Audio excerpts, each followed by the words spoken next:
Hello MILMAG viewers, I'm Jakub from the MILMAG military magazine. Today we'll talk about 20th anniversary of Polish presence in NATO. I've got a very special guest, Professor Patrick Von from Jagiellonian University, who is a real expert about mutual relation between Poland and the United States. Hello Patrick. Hi Kuba, nice to be here. Thanks for inviting me. Yeah. That's great to have you here. Yeah. And I've got some issues which I would like to discuss with you. Sure. The first one, why bilateral security relations between Poland and the United States was and are so important? Well, I think Poland is, in the heart of Europe, is the title of the book by Norman Davies. This idea that Poland is now, of the past 20 years, a frontline state, almost playing the role that West Germany did in the original NATO formation of the 1950s. West Germany came in 1955, but as a frontline state, Poland plays an extra special role in a very important military alliance. And I think the United States is sort of the bedrock of that alliance for the past, well, since 1949. So Poland now is part of that club, and it's a very important role, obviously. But of course, and as we remember, the United States was one of the major supporters of NATO enlargement in 1999. Mm-hmm. And could you tell us why expand of the alliance eastwards was so important?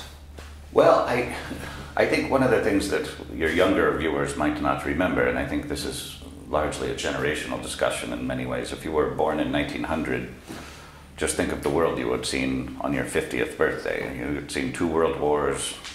These were really European civil wars, and the original NATO formation was a way to end that, at least in the western part, by the formation of NATO.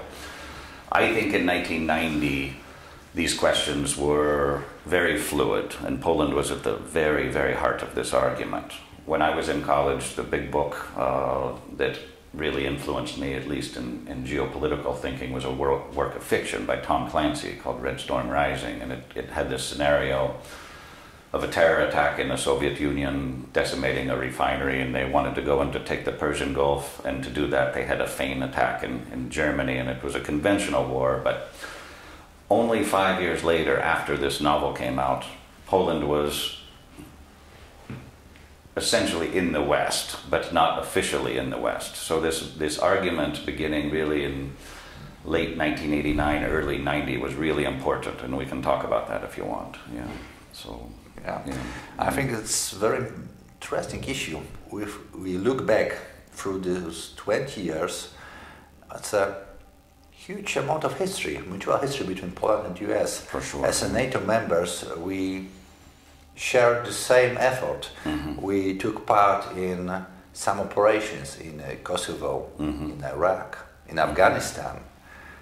Could you highlight what was the most important factors during those 20 years for our relations? I think the most important thing was the initial argument, this idea that Poland belongs to the West in terms of culture and civilization, and also by extension military. And this early debate in 1990 took place after the end of the fall of the Berlin Wall, but really Poland started that with a political movement in 1980, which eventually gradually transformed the Polish political system into a peaceful end of a civil war, essentially.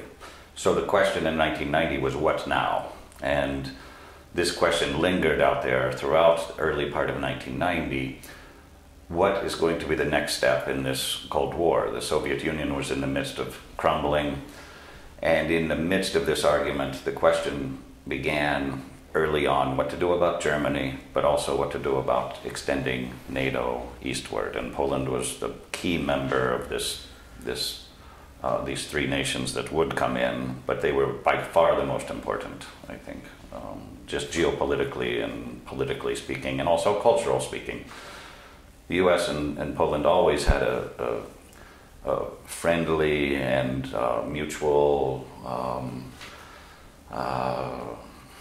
by immigration, by culture, I think that the Poles and the Americans had a pretty good relationship that wasn't artificial. That are some natural aspects to this that are hard to describe, but I think you know what I'm talking about. Yeah. But as you mentioned, we became a part of the West, but we also became a part of the Western policy, which is a very complicated instrument, which, works in many ways. As a member of not only NATO, but also as a member of the European Union, we now taking part in such-called transatlantic relations or such Atlantic policy. And of course, it's a very complex process, but can we together try to establish the main role of Poland in this huge transatlantic process? We became a part of the West, but how important part are we? I think clearly Poland is I think the most important geopolitical link in this new question about what is the future of Europe. And I think one of the things that really strikes me now is that Europe is questioning its identity, and NATO is slowly beginning to question itself internally. You saw this in the Trump campaign, but also people now, I remember in 1965 reading an article, and I can't remember a periodical, saying that kids in 1965 don't even remember World War II, so NATO doesn't really matter to them anymore. This was 1965. You know, you can now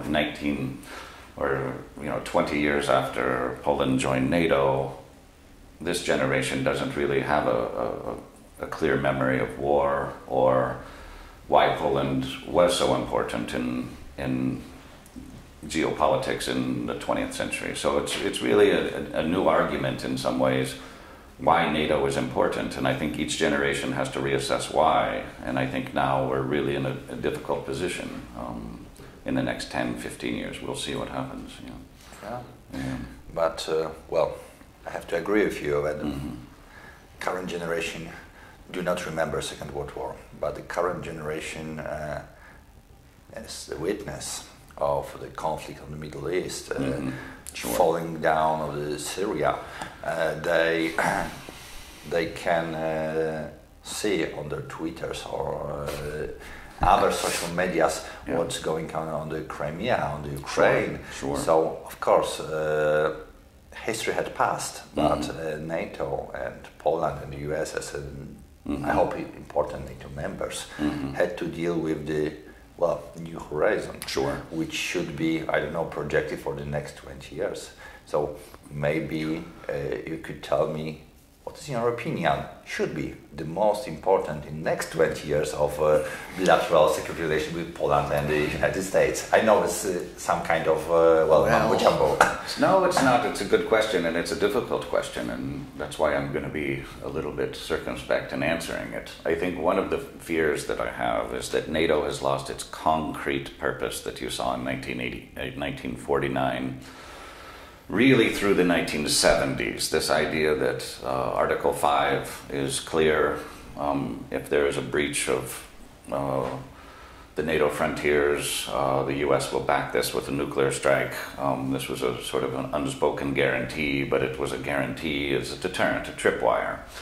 I think today you have a much more murky situation, and I think the fear I have are the fears that many strategic thinkers have, that the next war will not be so black and white. It will be asymmetrical, cyber, plausible deniability about what happened and when, and therefore it will be harder to trigger this very black and white aspect of Article 5, or this idea that war is war. Actually, some experts says that it's already happened.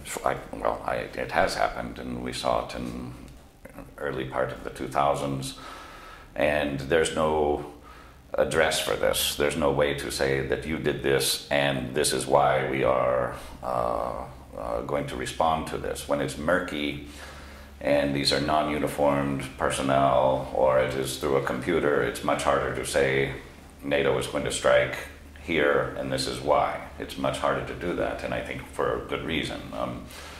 wars, or the Americans saw this in Vietnam or the Soviets in Afghanistan. It's much harder to fight a murky war where you don't know your enemy on clear lines than it is to fight a war where you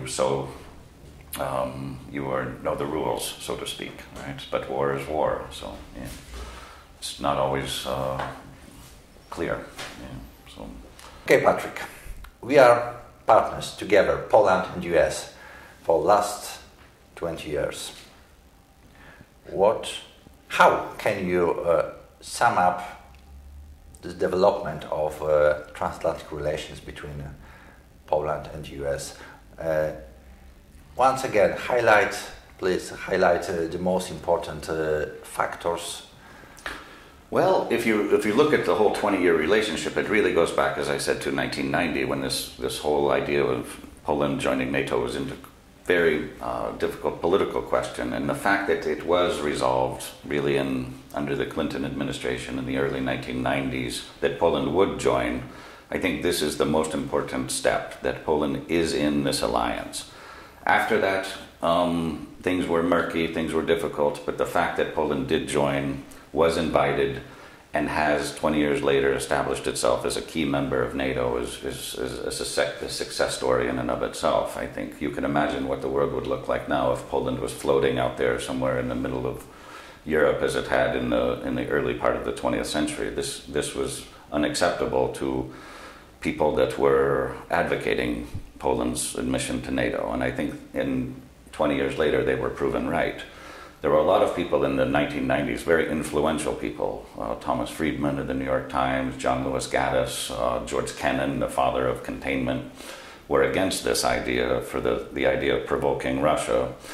But you have to ask the question 25 years later, what would be the option if Poland was not a member of NATO right now? How safe would it be? What would its political situation be? And I think 20 years ago they made the right decision, even if it was difficult.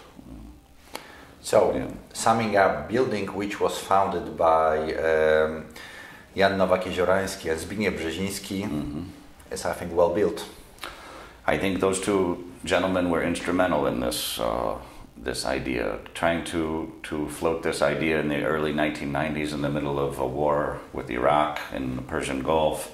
The German question, it wasn't an easy question, and those two guys, long established voices in Polish-American relations, were really important in this, and I think we owe them our gratitude for working so hard on this. It wasn't an easy decision, and politically it was very difficult for Clinton, but they did it. So congratulations on 20 years of membership in NATO for Poland, and I hope it works out in the future as well as it has in the past 70 years. So, yeah. Patrick, thank you very much. Well, thank you. It was a pleasure to talk with you. Yeah. Thank you very much, and stay tuned at MILMAG.